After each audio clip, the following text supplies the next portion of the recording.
Hi again. This is, of course, yet again for Equinox guild members to help with a few different specs. Next up, I'll be doing Harbchon. I have a Harbchon 40 con spec. There's a couple variants of it where you can move a couple points around to get Blade Mark, which helps for fights where there's dual targets for a while. Um, or if you need to burn down one target and you want to keep DPS up on the boss, it's good to blade mark the boss and do that as well. So like always, I'll kind of go over spec. I always highly suggest after you take a spec is you kind of read what the talents do, how they affect the spells and interact. Um, Better understanding of your spec leads to you playing a little bit better or being able to min-max as well. Of course, with me playing 4 different classes, rating on all 4 is I forget what some things are, so it's always good that I even go back and check.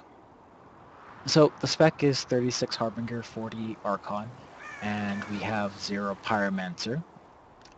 Reason for that is if we're out range for a while, we can spam our fireballs or even use Flame Bolt for a little bit too before we start spamming fireballs.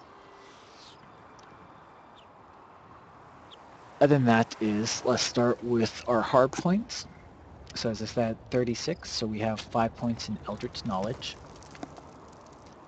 Then have 1 point in Blazing Light, 5 points in Nimble Blade, 4 points in Magnetic Blade, 1 point in Piercing Beam, 3 points in Intensity, 2 points in Razor Edge, 2 points in Living Charge, 2 points in Vorpal Edge, 2 points in Eldritch Power, 1 point in Light Nova, 1 point in Insult to Injury, 4 points in Combat Mastery, 2 points in Furious Assault, sorry, and then 1 point in Rising Storm for the 36. This one is a little bit more Archon than the Powercon variant.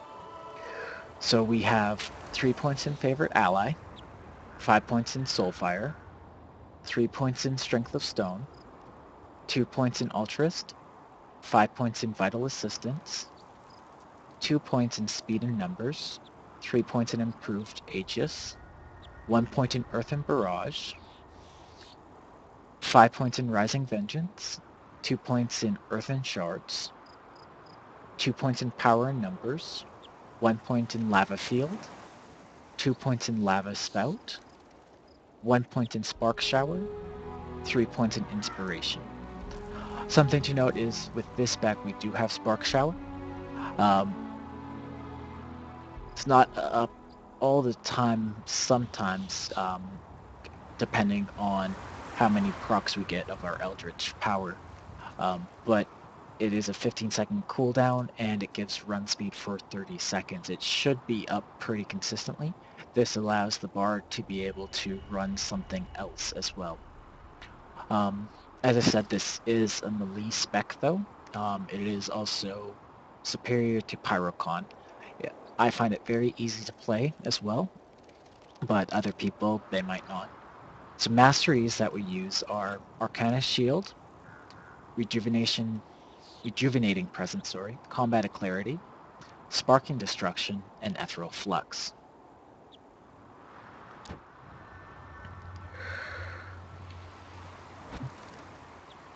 Now, really again, we just have other than the normal Lava Field macro or the Flare and Power macro. Flare and Power macro just do his shout out saying it's up. Lava Field though, to target yourself, cast where you're standing, and then to target your last target so you don't lose any DPS. This drops the Lava Field where you're standing though. You might need a different macro if you want to put it somewhere else where you're not standing. So basically, spam macro is just one macro. Um, so we have Show Vorpal Slash. This is one of your hard-hitting spells, so you want to use it every time it's up. We then cast, so we then suppress macro failures. Our first cast is Vorpal Slash, and then Storm's Fury, Then, I think, Ethereal Flux, I believe, can go on the bottom. It doesn't just have to be there. And then Ethereal Blast, Storm Slash, Vengeful Shock, Flame Bolt, Fireball, and then Searing Vitality.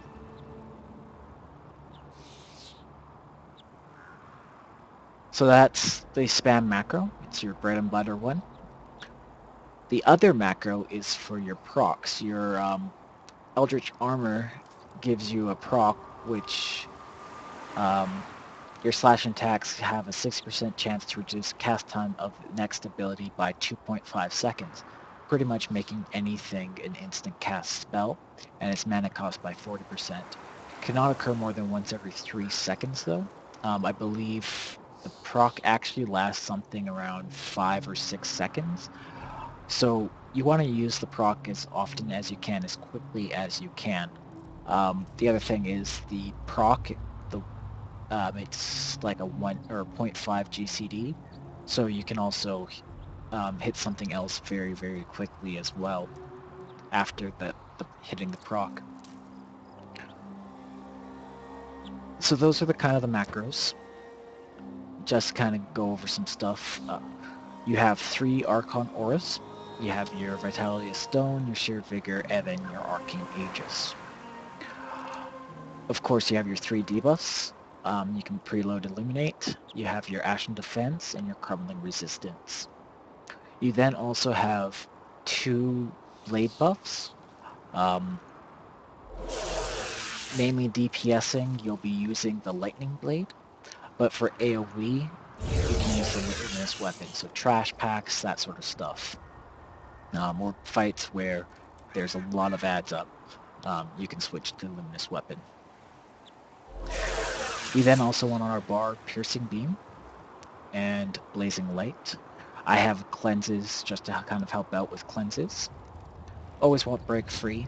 Another good thing sometimes, you don't really want to use it, but it's an oh shit thing. Helps out your healers is Planar Shield, reducing the next 5 incoming attacks to you by 5% of the mage's maximum health. So if you know that the healers are going to struggle with some incoming damage, you can use that, so that way the raid heals don't need to affect you as much to keep you up or alive. We also then have, of course, our Flaring Power, our Lava Field, and then our Charge Blade buff. Pretty much you can keep that always toggled on. You should gain enough charge with the spec that you don't run out of charge, and if you do run out of charge, Charge Blade will fall off until you get more charge, and then you have to reapply it yourself. You could macro it in to always turn on as well. I believe it's something like bracket not active, bracket Charge Blade.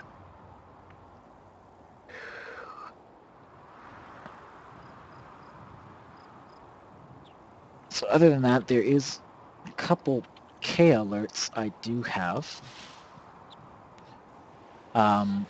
Like most, I have the Ashen Defense and Crumbling Resistance, the buffs on you, not the debuffs on the boss. They're the buffs on you. So you need to refresh those buffs to keep up on yourself. The reason I have that is because you can be buffed for trash. You can get the buffs for trash, but you still have to apply the debuffs to bosses.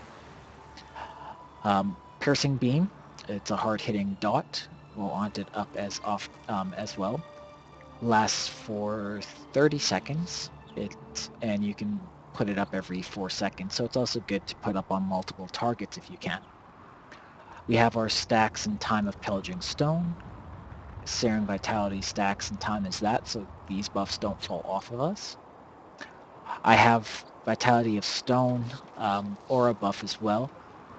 This just tells me when my auras are going to fall off. I have it set to Vitality of Stone because that's the first one I cast. I cast Vitality of Stone first and then the other ones. That way, Vitality of Stone will be the one that would fall off first. So if it's at like 3 seconds, I know that I have to rebuff all of them and none of them should fall off.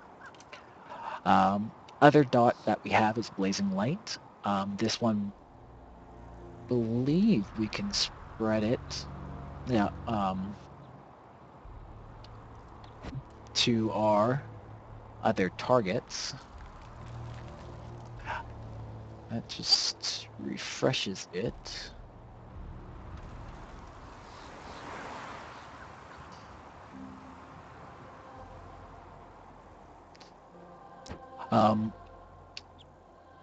But Blazing Light, we want to put up, and then we don't want it to fall off.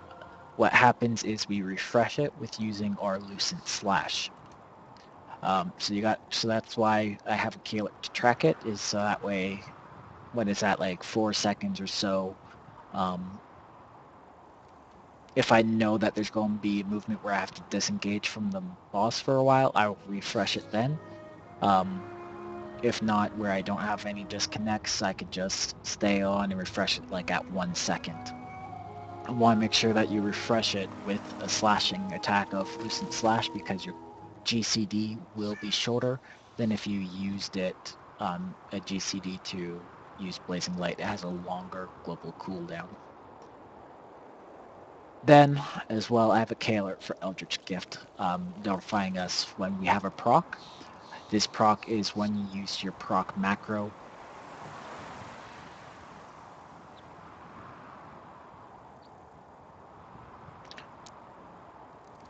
So, always with fights, we want to make sure that we have our Eldritch Armor on, we have our Charged Blade, and as well we have one of our Blade buffs on.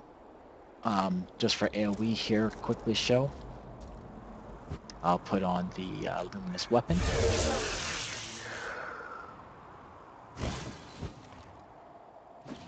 Just kind of get some buffs here quickly.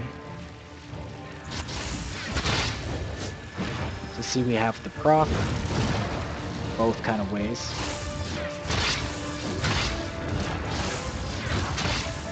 And see our Blazing Light did spread to the other targets as well here.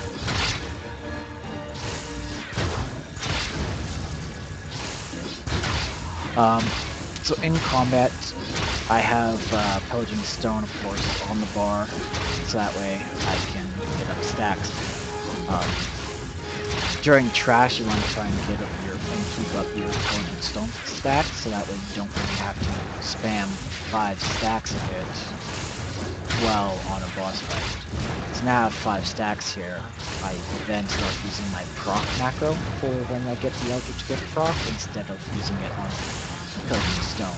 You never want to hard cast anything as a Harbchon. You always want to use the cast time abilities when you have your Eldritch Gift proc, because they will become instant. The only time that you might hard cast stuff is if you have a long disconnect. So AoE, as you easily saw, that's without dropping Lava Field, and that's something like 8 or so targets I think there. I was over 100k DPS. Pretty much all I did was spam Lucent Slash and have up a AoE blade. Changing to single target blade now should look like a two-handed sword. If you don't see a two-handed sword, you might not be in the right buff. So as I said, it is a melee build. We do have a charge to close in quickly. Or if, like with some fights, you have to run in, you need to apply your debuffs. It's always good to start that first. As soon as you get in melee, you want to use Piercing Beam. You can also apply at range Blazing Light. Of course, you also want to debuff with Pillaging Stone. Other than that is pretty much just spamming your spam macro, watching your Blazing Light, refreshing it with Lucent Slash, and then using your proc macro when you have the Eldritch Gift.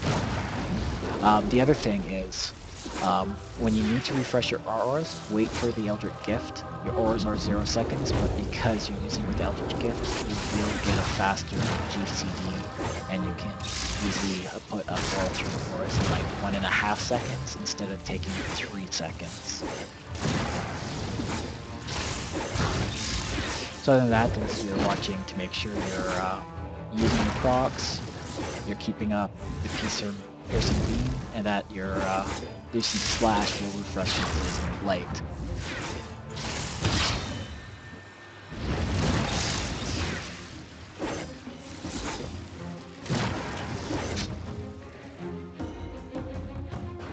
Really, that's all there is to Harbchon.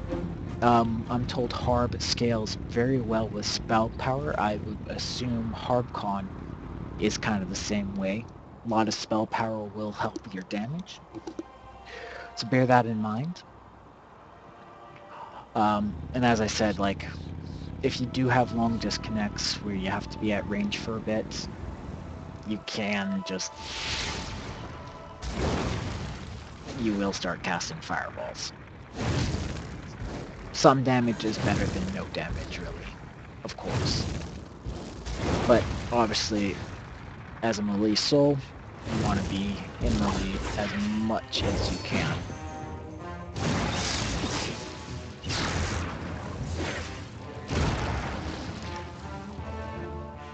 That's really it for Harbchon.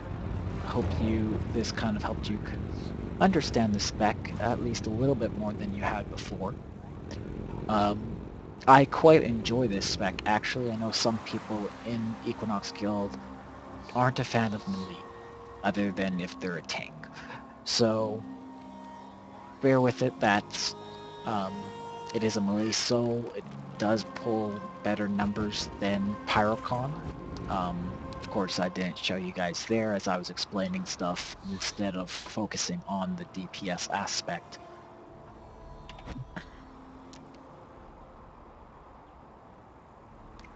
But that's it for this video, and hope you enjoyed playing with Harbchon.